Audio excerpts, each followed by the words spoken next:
Maybe you shouldn't be maxing out your 401k. Now, you might think that for me to say something like that to a client would be sacrilege. But hear me out. There actually can be some good reasons as to why it may not be in your best interest to max out a 401k or any other type of employer-sponsored retirement plan. For this year, 2024, 401k participants can contribute a max of $23,000 if under the age of 50, $30,500 if 50 plus. All right, so what are some good reasons or some situations in which you might not want to do this? Well, we can start with liquidity. If you're anticipating having some liquidity needs in the near future and you don't already have the cash on hand, you should definitely set some money aside in a savings account for that before maxing out your 401k. Same thing if you haven't set up some type of emergency fund or if it's not sufficient. Now, along these lines, you also may need to think about your employment or income stability, especially if you make money in irregular intervals like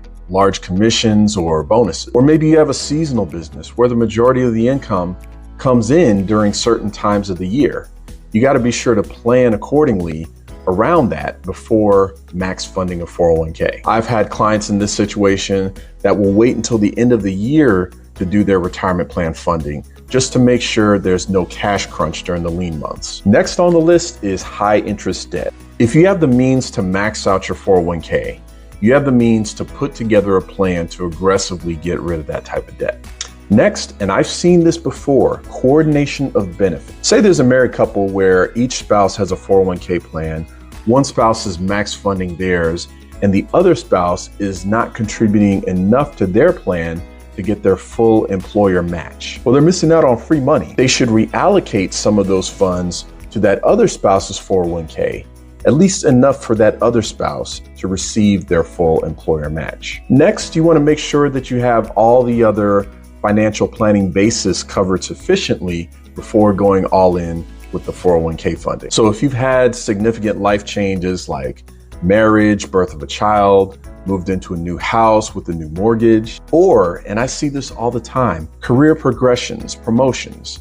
You look up and you're making more money than you ever thought, or you started and grown or purchased a business, but you haven't properly assessed your life insurance needs in some time. Well, you need to do that and make sure that you've set aside the money to fund the policies and protections you need before maxing out that retirement plan. Likewise, if life has changed substantially since you last completed a will or done any estate planning, you want to consult with an estate planning attorney to make sure that you have the proper plans in place. Good estate planning isn't cheap, so again, you may need to set aside some funds at the expense of maxing out a 401k. Something else to consider are the investment options inside the plan, especially if it's an annuity-based plan. You may have access to better investment options or professional investment management with money in an IRA versus your 401k. Now, practically, this is probably only going to be a consideration if your income is below certain thresholds. For example, if you're making traditional IRA contributions,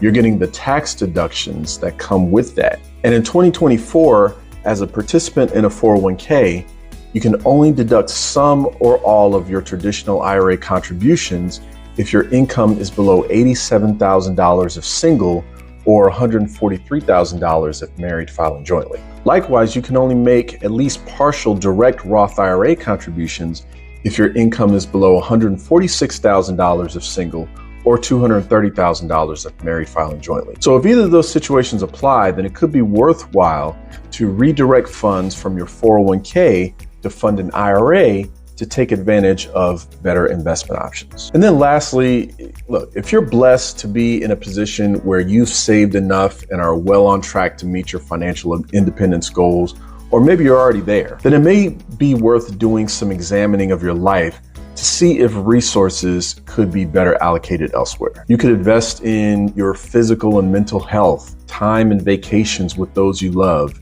experiences, or supporting causes and organizations that are meaningful to you. Whatever it looks like for you, just make sure that you're allocating resources towards what means the most to you in life. And as always, be sure to consult your financial, tax, and legal professionals to see what makes the most sense for you in your situation. I hope this was helpful. See you on the next one.